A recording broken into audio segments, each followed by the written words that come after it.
tempos de crise e de profundas transformações no cenário mundial, muitos críticos anunciam o fim das utopias. Elas realmente acabaram? É possível viver sem elas? É sobre o tema Um Mundo Sem Utopias que o psicanalista Jurandir Freire Costa fala no programa de hoje.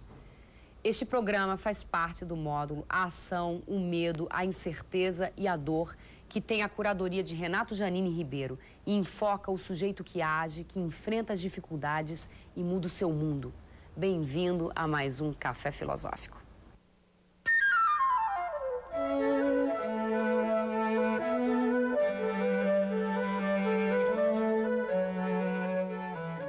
Eu descreveria a utopia como um mundo ideal. A utopia, eu diria, é o lugar imaginário onde residiria, onde estaria sediado o que nós chamamos do bem, né? O bem entendido como aquilo que permite a realização da boa vida ou da felicidade. Até agora, ou até o presente, eu acho que as utopias, elas se dividem, grosso modo, em dois tipos. As utopias das origens e as utopias dos fins. Nas utopias das origens, o ideal, a perfeição, estava no início. O mundo é concebido como sendo inicialmente perfeito e, em seguida, por forças de outros fatores, em geral, pela incúria humana, pela inabilidade humana de lidar com o bem, houve uma espécie de decadência ou de degradação. De maneira que o pensamento utópico é um pensamento, no caso da utopia de origem, é um pensamento que busca recuperar o passado, ou seja, reencontrá-lo, reeditá-lo numa espécie de retorno, de recuperação daquilo que foi perdido por diversos elementos, diversos fatores, diversas contingências, todas elas entendidas como sendo descaso, descuido com o mundo. Nas utopias de origem geral, são de ordem religiosas ou filosóficas. Todos vocês conhecem a ideia do Éden, ou do paraíso, que um dia foi perdido quando houve a queda, quando o primeiro homem, querendo se igualar à potência divina, quis tomar para ele o papel de decidir sobre o bem e o mal. A partir dali, houve uma discórdia nessa vontade que ordenava o mundo.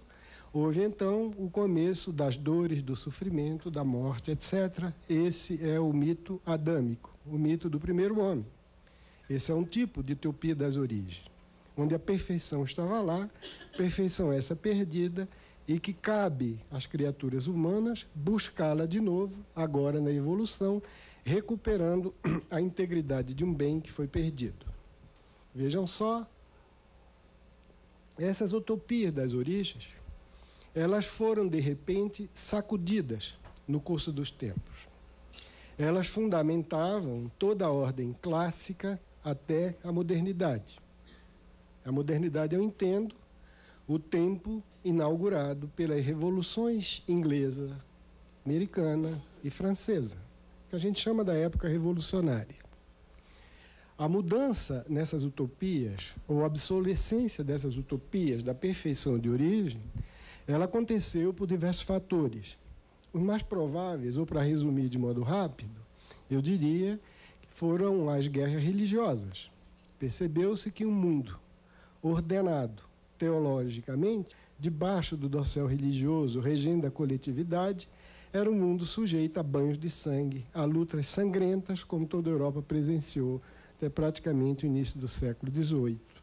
Pois bem, a crítica às guerras religiosas, a crítica à opressão aristocrática, à imobilidade do mundo e o fantástico desenvolvimento das forças produtivas, econômicas, com o advento do capitalismo, do industrialismo. E, na civilização burguesa, tudo isso fez com que essas utopias das origens fossem aposentadas.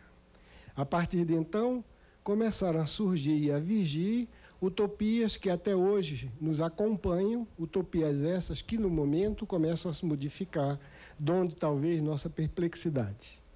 Essas utopias são as utopias dos fins.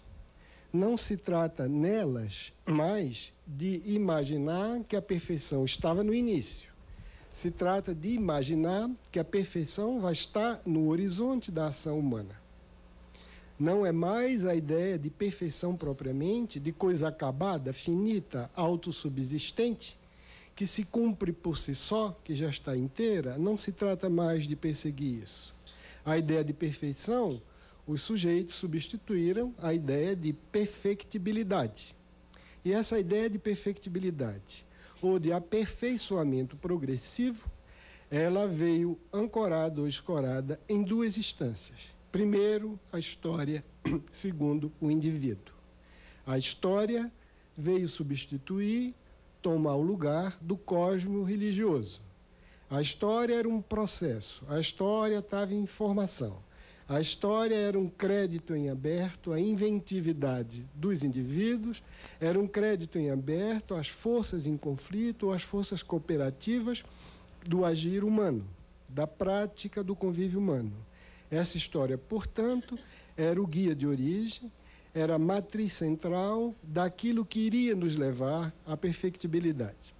Da mesma maneira que, no cosmo religioso, era a vontade divina, que era o primeiro motor, que era aquilo que soprava, enfim, que dizia o que os homens deviam fazer para chegar ao aperfeiçoamento. Essa vontade divina foi mais ou menos rebatida para o indivíduo ou para a individualidade. De agora em diante, uma vez que o Deus estava morto, como se diz, uma vez que se dizia que Deus não havia criado o homem, mas o homem é que havia inventado Deus, e ele havia inventado Deus, porque até então ele era impotente, ele era incapaz de conhecer sua própria força, sua própria potência. Uma vez que isso havia acontecido, cabia ao indivíduo o ônus de carregar nos seus ombros a história.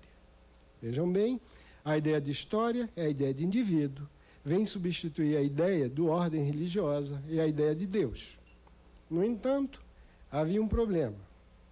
Como, por exemplo, garantir ou assegurar que a utopia histórica e a utopia individualista estavam seguindo no reto caminho, na justa direção? Por quê? Porque a história tinha uma característica que a distinguia do dossel religioso. A história é contingente. A história é uma página ainda não escrita. A história está sujeita aos golpes do acaso, ao imprevisível. Consequentemente, como saber se a história está caminhando na direção certa do bem ou se a história está se desviando, regredindo, se pervertendo. Da mesma maneira, ao depositar nos ombros de Deus a ideia da força e do primeiro motor da ordem humana, você tinha certeza que estava atribuindo a uma entidade onipotente, onipresente, onisciente, aquilo que nós deveríamos ser. Ao nos definirmos como sendo feitos à imagem e à semelhança divina, nós sabíamos que deveríamos caminhar para obter aquela perfeição. Agora, ao contrário, nós estamos entregues à volubilidade dos desejos. Nós estamos entregues às indecisões do agir humano. Como então saber e como conciliar a vontade de perfectibilidade com a contingência da história e com a contingência dos indivíduos?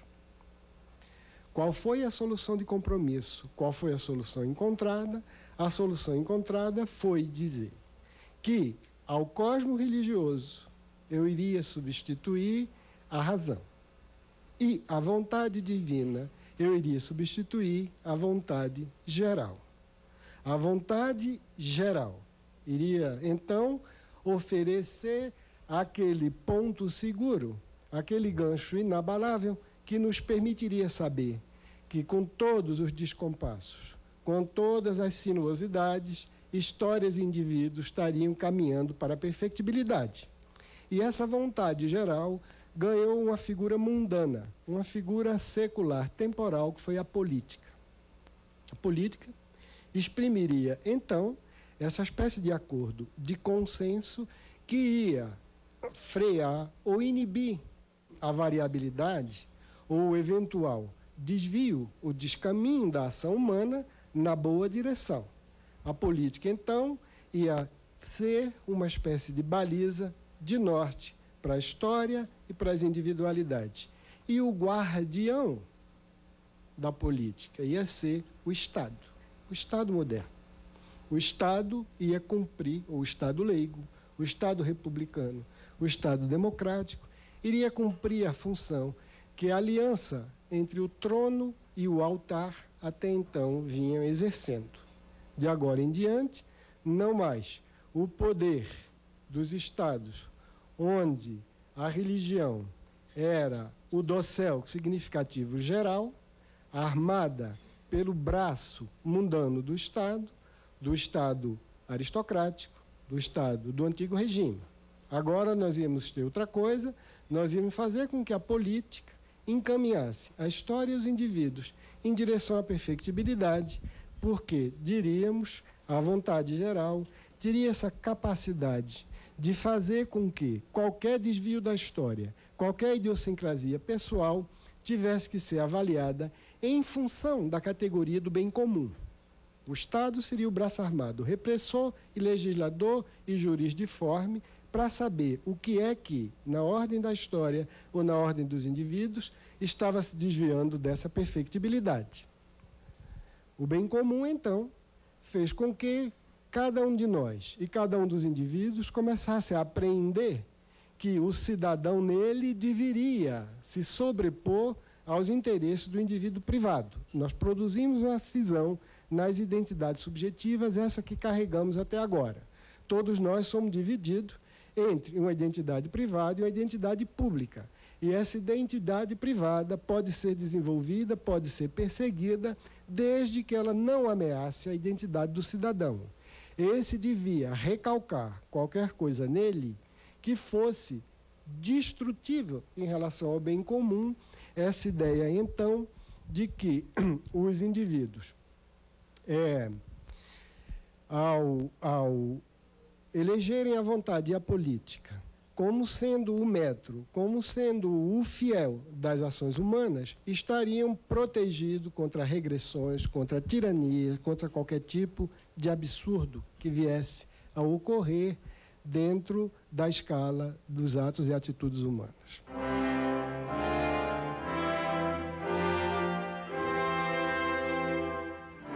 Podemos, então, declarar o fim das utopias? Para Jurandir Freire Costa, não. Ele faz 3 correções às ideias de que as utopias terminaram. A primeira revela que os críticos das utopias partem de uma premissa errada.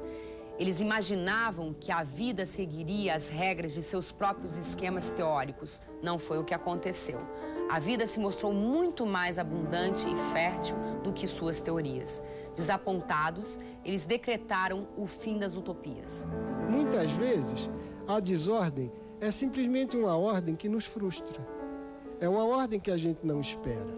A desordem nada mais é do que, um pouco, o impacto emocional de quem pensava prever qualquer coisa e encontra outra.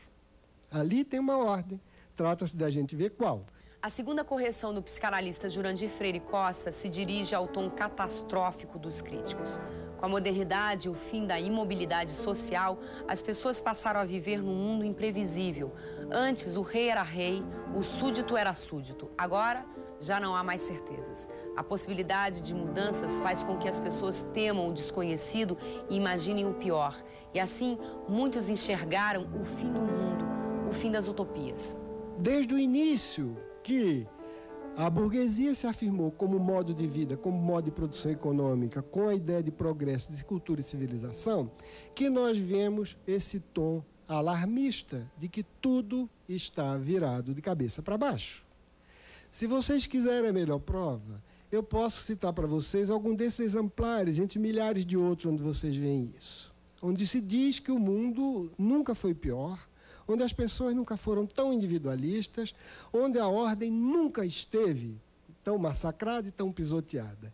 Vocês vão encontrar isso no melhor da literatura do Ocidente. Vocês vão encontrar isso em Zola, vocês vão encontrar isso em Balzac, vocês vão encontrar isso em Dostoiévski, vocês vão encontrar isso em Eça de Queiroz, vocês vão encontrar isso em todos os grandes autores brasileiros do século XIX. Viviam a agonia final. A casa estava completamente vazia. Depois dos colchões, venderam os lençóis, a roupa branca. Tudo o que podia ser vendido. Até um lenço do avô fora trocado por 2 centavos. As lágrimas corriam a cada objeto que partia. A mulher teve que se desfazer também da caixa de cartolina cor-de-rosa, o presente tão querido que seu homem havia lhe dado. Eles estavam nus, não tinham mais nada para vender, a não ser a própria pele, que ninguém iria querer comprar. De tão contaminada, esperavam a morte. Após o intervalo, o psicanalista Jurandir Freire Costa volta com o tema O Mundo Sem Utopias, explicando por que, apesar de toda a descrença em promessas religiosas e políticas, o ser humano ainda precisa e sempre precisará de utopias.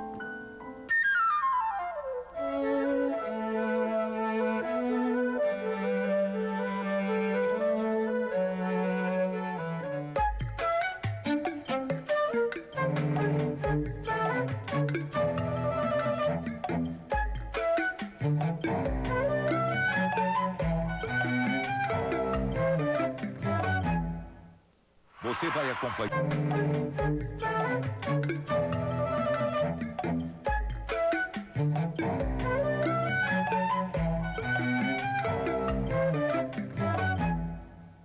Muitos críticos anunciam o fim das utopias. Para o psicanalista Jurandir Freire Costa, eles estão errados. Jurandir faz 3 correções à ideia de que as utopias acabaram. A primeira é que os críticos tentam fazer a vida caber dentro de suas teorias, e a vida é maior que elas. A segunda é que as críticas são catastrofistas, exageradas, não estão de acordo com a realidade do mundo, que apesar de todas as dificuldades, segue se desenvolvendo em muitos setores. Neste segundo bloco, Jurandir faz a terceira e última correção à ideia de que as utopias acabaram. Depois, discorre sobre os problemas do mundo contemporâneo.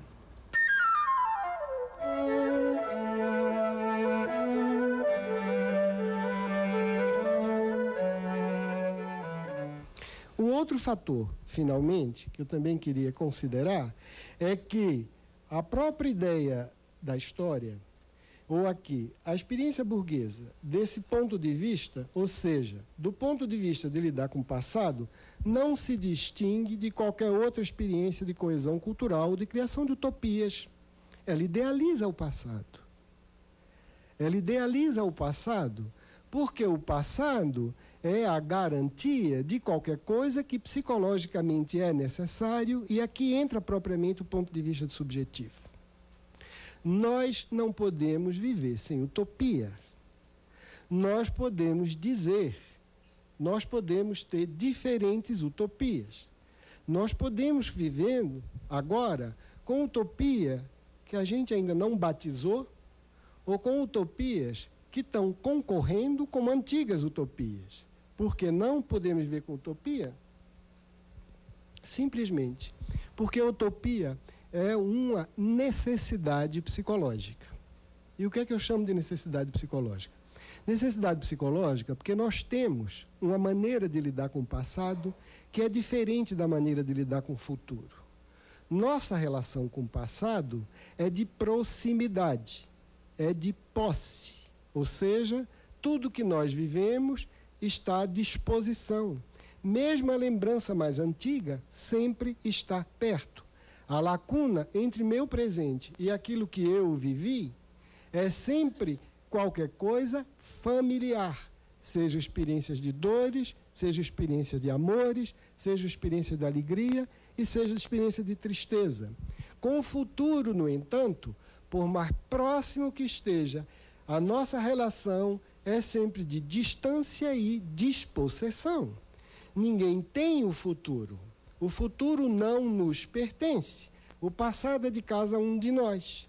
Consequentemente, qual é a maneira que nós temos de nos estruturar psicologicamente, do ponto de vista do eu, de ganhar estabilidade, é simplesmente magnificando o passado que nós selecionamos e projetando ele no futuro.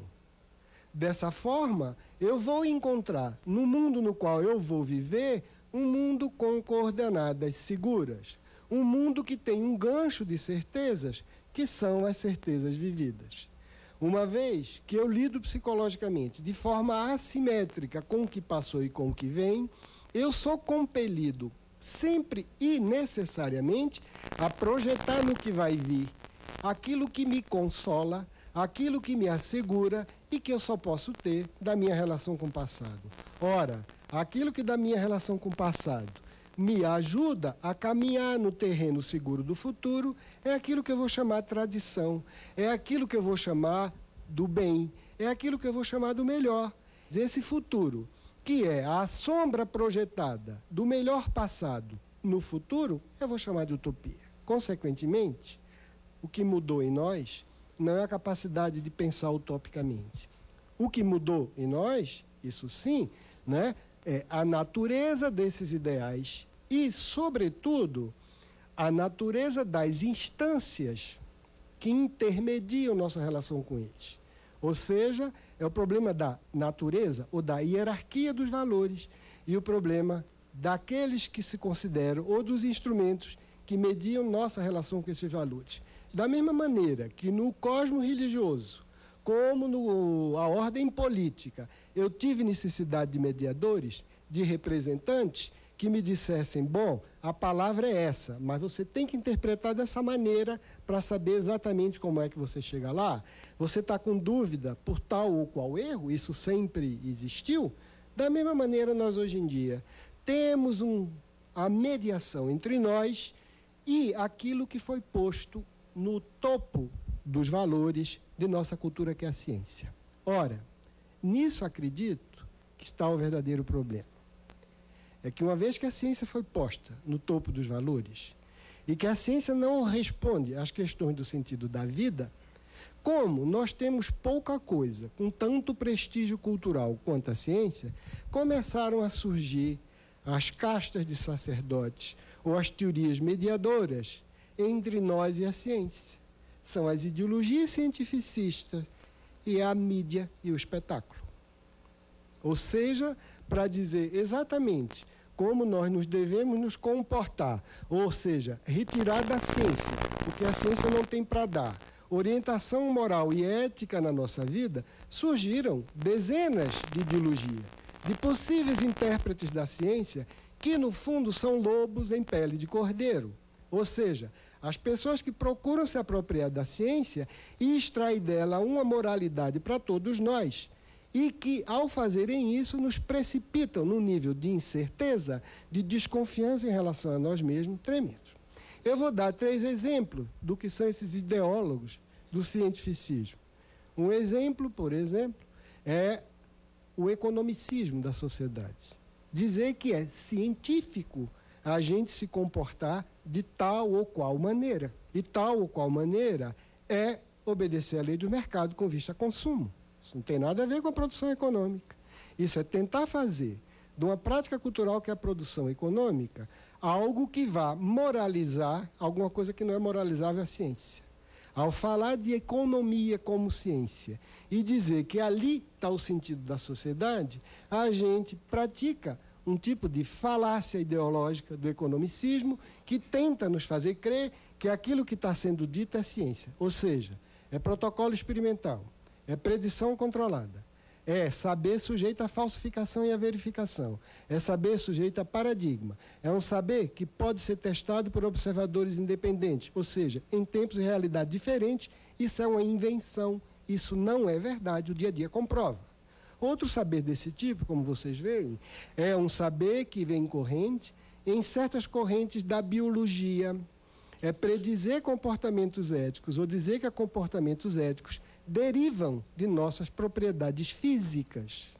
Ou seja, é dizer que a maneira como eu amo, a maneira como eu desejo, a maneira como eu me emociono é causada por algum circuito cerebral, por alguma forma de comunicação neuroquímica.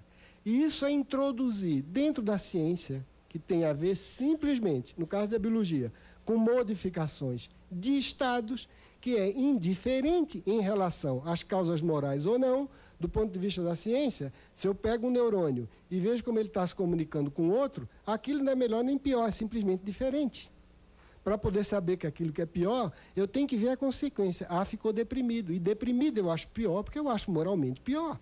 Do ponto de vista da natureza, deprimido ou não deprimido é igual.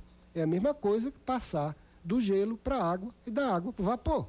É uma simples mudança de estados. Ao tentar moralizar qualquer coisa como dessa ordem, a gente também está cometendo essa falácia científica e está dizendo às pessoas para se comportarem de uma maneira moral, ou seja, seguindo o código da ciência, que de fato é uma contrafação. É uma invenção que visa simplesmente aumentar o prestígio e o poder social do grupo interessado naquela difusão de ideias. Ora, em função disso, o que é que vem acontecendo? O que vem acontecendo é que, com a ciência no topo, as pessoas vêm querendo ter, a partir da ciência, uma regra moral sobre como se comportar. A fonte deixou de ser Deus, a fonte deixou de ser o político, a fonte deixou de ser o que se diz valores tradicionais. Eu vou buscar nela a última caução, o último aval para aquilo que eu penso e para aquilo que eu quero. Mas como a ciência muda overnight, como a cada dia novas descobertas são feitas, nós não temos a capacidade de nos renovar moralmente na velocidade que a ciência renova suas crenças. O resultado é que na vida a gente percebe que existe um descompasso que se trata absolutamente de corrigir. Eu não posso ser moralmente correto ou dirigir o sentido da minha vida ou a continuidade da minha existência com o apoio de ideologia cientificista. Ideologia dessas, muitas vezes, que se expandem e que tentam nos convencer pelo meio da mídia. E a mídia, quando eu estou falando, eu não estou falando do instrumento técnico de comunicação, eu não estou falando aqui de toda forma de informação que a gente chama de meio de comunicações de massa. Aqui também é preciso separar o joio do trigo. Nisso tudo tem muita coisa boa. Tem uma maneira hegemônica, contudo, que eu acredito que é perniciosa para a nossa vida moral. Qual é a maneira que é perniciosa? A maneira que é perniciosa é tentar dizer o seguinte: muito bem, para que você se convença de que a prática econômica do consumismo é algo que vai lhe trazer felicidade, para que você se convença que basta conhecer seu corpo para conhecer seu espírito, eu preciso fazer com que você acredite que moral é provisória, que moral é questão de alguma coisa que não se leva muito a sério, porque pode mudar amanhã. Em consequência, a tonalidade que a gente vê nos mentores da mídia, com respeito à pauta de condutas e à pauta de comportamentos, é o que eu chamo de neutralidade irresponsável ou de tolerância indulgente e falsa. Neutralidade irresponsável porque o tom dos comentários em relação a certas coisas que se passam é simplesmente um tom que nos ensina a falar de nós próprios com distância e do outro também com distância. Pelo fato de não querer se comprometer com pontos de vista, para não perder índices de audiência, o que a gente vê em boa parte dos programas é que o horror é colocado ao lado do sublime, como se estivéssemos simplesmente descrevendo qualidades de batatas diferentes ou cores de roupa diversas. Nenhuma apreciação de valor, evidente. Se eu digo isso é pior, isso é melhor, quem acha melhor pode desligar o canal ou trocá-lo por outro. Eu quero agradar a todos, porque o objetivo é um só, é garantir o patrocínio. Com isso, você começa a incentivar um tipo de atitude moral, ao meu ver, extremamente perniciosa, de desengajamento. Ou seja, nós aprendemos, aos poucos, a comentar tudo, mas em nada nos implicarmos. Ou seja, o que vai bem, em geral, é por obra dos heróis da mídia. Que, no caso, pode ser herói do esporte, herói da moda, do momento, que será substituído amanhã. E o que vai mal também é obra dos vilões da mídia. Esses também pode ser família desagregada, bandido, traficante, qualquer coisa que seja, e que também, terrorista, o que quer que seja, que vai ser substituído amanhã. Você não tem nada a ver com isso. Então, você vê na mídia certas coisas. No Brasil, se concentra a renda. Quem é que concentra a renda? Ah, não sei, isso é o outro.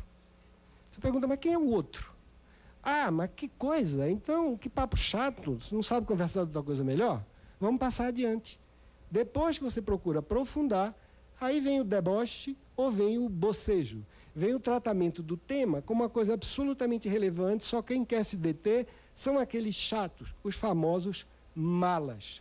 É quem fica o tempo inteiro te perguntando, mas quem é que sonega? Quem é que suborna? Quem é que descumpre? Quem é? E nunca sou eu, porque eu estou sempre adotando a posição, a voz e o ponto de vista de apresentador de programa de televisão ou de noticiário de televisão. Ou seja, um ponto da neutralidade responsável. Vejam vocês. Diante da catástrofe, a primeira medida da velha imprensa era cair nos braços do adjetivo ululante. Hoje não.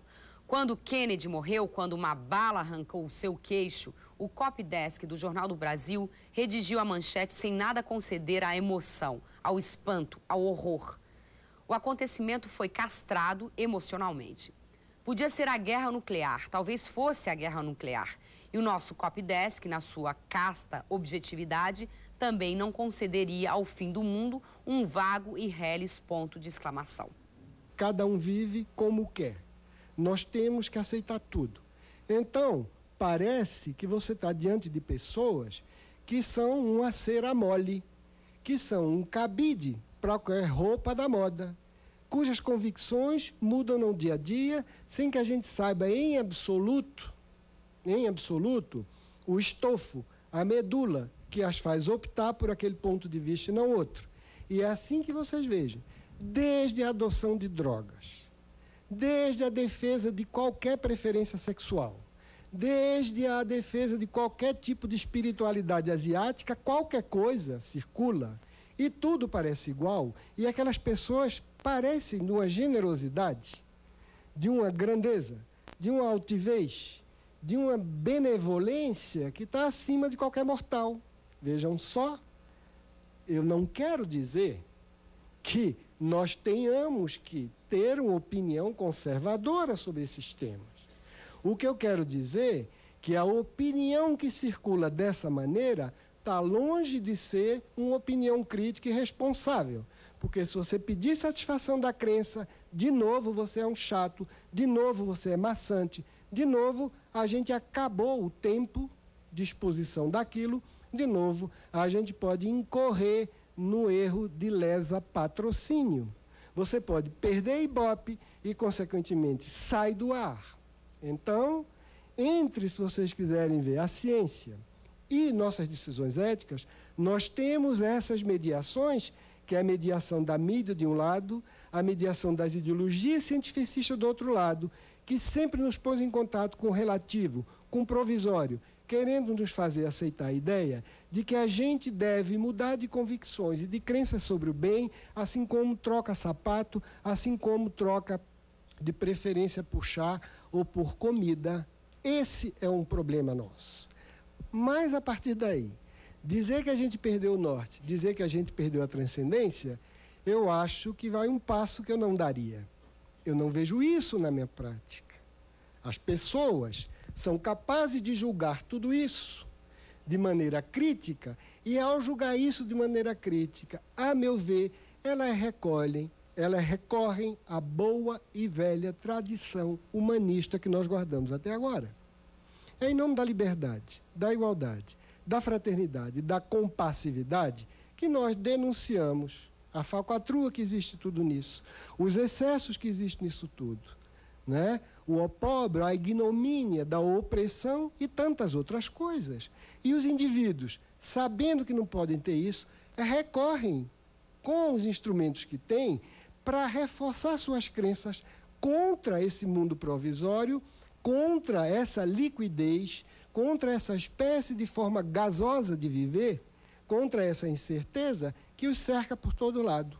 Nunca, nesse país, nós fomos tão críticos em relação ao individualismo.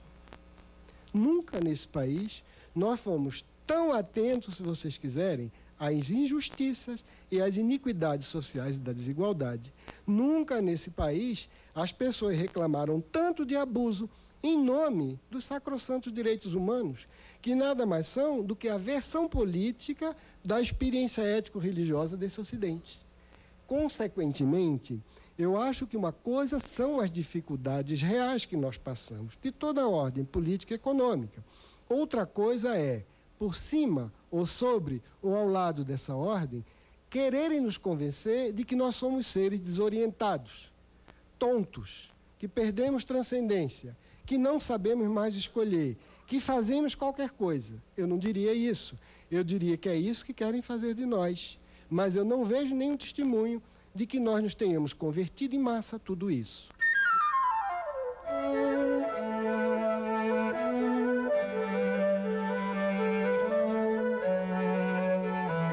No próximo bloco, Jurandir Freire Costa tira as dúvidas da plateia. Daqui a pouquinho.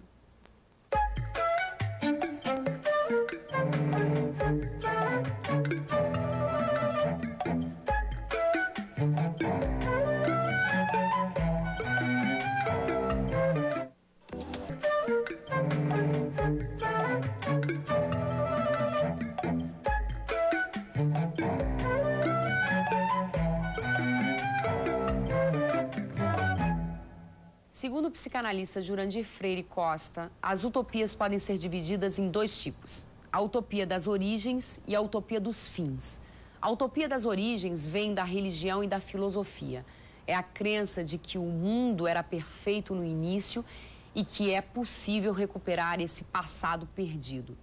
Já para a utopia dos fins, o mundo não era perfeito no início, mas é possível aperfeiçoá-lo progressivamente através da política. Muitos críticos dizem que ambas as utopias fracassaram e que o ser humano perdeu a capacidade de ter utopias. Para Jurandir, esses críticos estão errados. A utopia é uma necessidade. Todo mundo precisa de utopia para viver bem. Finalizando a palestra de hoje, Jurandir Freire Costa responde: qual a diferença entre sonho e utopia? É possível ter utopias dentro de um contexto de muita frustração? Existe uma utopia brasileira?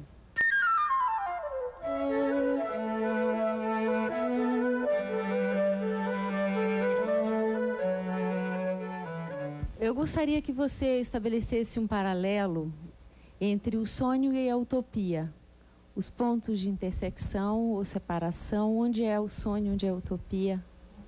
É individual, é coletivo? Ambas são formações imaginárias, não é? Eu acho que a utopia tem a característica de se querer ser um sonho realizável, não é? A utopia, e a gente pensa em Thomas Moros, né, o criador da utopia, da ideia da ilha, né? Thomas Moros nasceu em Londres em 1478, fez carreira como advogado e se tornou um importante humanista. Em 1521, publicou o livro Utopia, em que descreve uma ilha imaginária com um sistema sociopolítico ideal.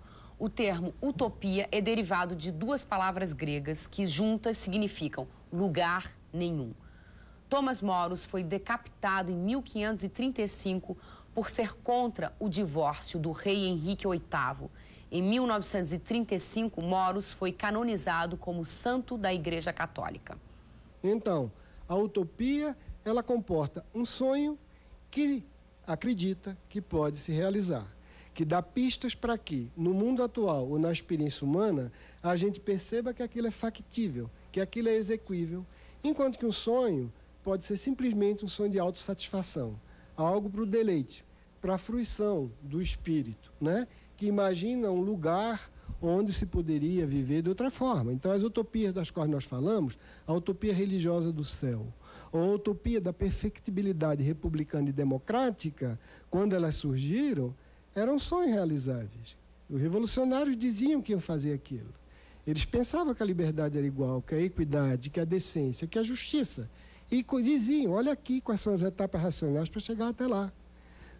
Pega a família, torna ela nuclear, escolariza todo mundo, faz o cálculo racional do que é que vai nos proporcionar a felicidade, faz os médicos intervirem para que a vida prolongue, acaba com o banho de sangue, cria a ideia de representação, vamos constituir a imagem da vontade geral. Tudo isso existiu, tudo isso foi implantado, tudo isso começou a surgir, não era apenas um sonho. Parece que no plano individual, finalmente, cada um elege as suas utopias e, de certa forma, elas adquirem uma importância para a pessoa e para a sociedade, no sentido de elas serem as utopias adequadas ao bem-estar, vamos dizer assim. Agora, de que forma, então, as experiências individuais, especialmente na infância e adolescência, os sofrimentos, a falta de sofrimento, as privações, ou não, ou a falta delas, e a sensação de oportunidades ou falta de oportunidades vai influenciar nesta escolha dessas utopias? Bem, eu acho que existem experiências que são de uma brutalidade tal que inibe a capacidade da pessoa de imaginar saídas ou projetos pessoais utópicos. Ou seja, de querer para a vida delas alguma coisa ideal, né? Essas experiências, em geral, nos reduzem à mera tarefa de sobreviver. A mera tarefa de se contentar pelo fato de estar no dia a dia e a curto prazo com controle da mente e com controle do corpo. Isso é uma coisa terrível, mas você vê pessoas brutalizadas, pessoas violentadas das mais diversas ordens, viverem na vida dessa maneira. Então, experiência de frustração ultrapassado um certo limiar paralisa a possibilidade de qualquer construção de utopia. Agora, a frustração do sofrimento, numa medida que é possível e compatível com nossa existência, é claro que isso pode ser transformado das diversas maneiras, né? Isso pode servir ao ressentimento, mas em outros casos pode servir à beleza artística, pode servir à beleza religiosa, pode servir à beleza política, né? É por certas experiências que algumas pessoas se lembram, por exemplo, do caso de Gandhi, né, que se transformou, a meu ver, numa das figuras excepcionais da história da humanidade, não vou nem falar do século XIX e XX. Bom, e aquilo fez parte da experiência dele, de brutalidade, dele ver exatamente o que era a cultura hinduísta, em particular brahmanista, né, de desigualdade. Como ele se serviu daquilo de uma maneira extremamente criativa, tanto mais que criou uma espécie de oposição ativa não violenta, quer dizer, um exemplo magistral. Pouco na história tinha se inventado aquilo. Sempre que a gente pensava luta contra a exploração, você pensava em pegar nas armas e derrotar o inimigo pela força, não é? Pelo revide, pela brutalidade com que havia sido brutalizado. Quer dizer, aquela criatura, pelo contrário, surgiu, fez um experimento inédito, né? Ou pelo menos reeditou alguma coisa que poucos na vida tinham reeditado, né? Que é a oposição firme e não violenta. Você tinha exemplo de santos, mas nunca na esfera política. Você tinha tempo na esfera religiosa e ele foi, entende? Outros, pelo contrário, pegaram todas as dores que carregaram na vida e nos ofereceram mundos de beleza radiantes. Pensem na vida de um Fernando Pessoa. Que terror, meu Deus, que tragédia humana, psicológica, né? Horrível. Veja o que ele produziu. Ele fez da dor o melhor para a gente, né? Criou um universo, um modelo, por exemplo, não só de construção e tessitura linguística, né, mas de sensibilidade poética, que até hoje marca, talvez um dos dois maiores, ou três maiores nomes da literatura de língua portuguesa. Maravilha, está lá o Fernando. Pensa em Proust, né? Uma história também trágica, dramática, menos efetivamente do que a do Pessoa, mas ainda assim na sensibilidade dele também, aquilo ecoou de que forma?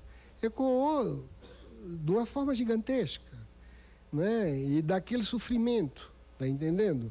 Daquela hipersensibilidade à violência do mundo, saiu aquele fluxo que é em busca do tempo perdido. É uma das coisas mais bonitas que o Ocidente produziu. Então, essas frustrações que a gente pode sublimar, essas dores que a gente pode, se você quiser, transformar em beleza e bondade, isso aí é uma das coisas fundamentais. Isso não impede a construção da utopia, isso, pelo contrário, pode fazer-nos criar utopias cada vez melhores. Da mesma forma que a utopia pode instigar ela pode servir de motor para muitas coisas, para você transformar. Ela também pode servir de justificativa para a comodidade social. A partir do momento que você diz que algo é utópico, você, então eu não vou fazer nada para... Eu queria ter uma noção hoje, no pé que está hoje, como você vê isso, assim? Vamos falar disso a esse respeito. Por quê? O tema da moral está hoje muito na moda. Certo? E tem se falado bastante de moral. Só que, em geral, a moral aparece sob a forma da autoajuda. Isto é, as pessoas tomam moral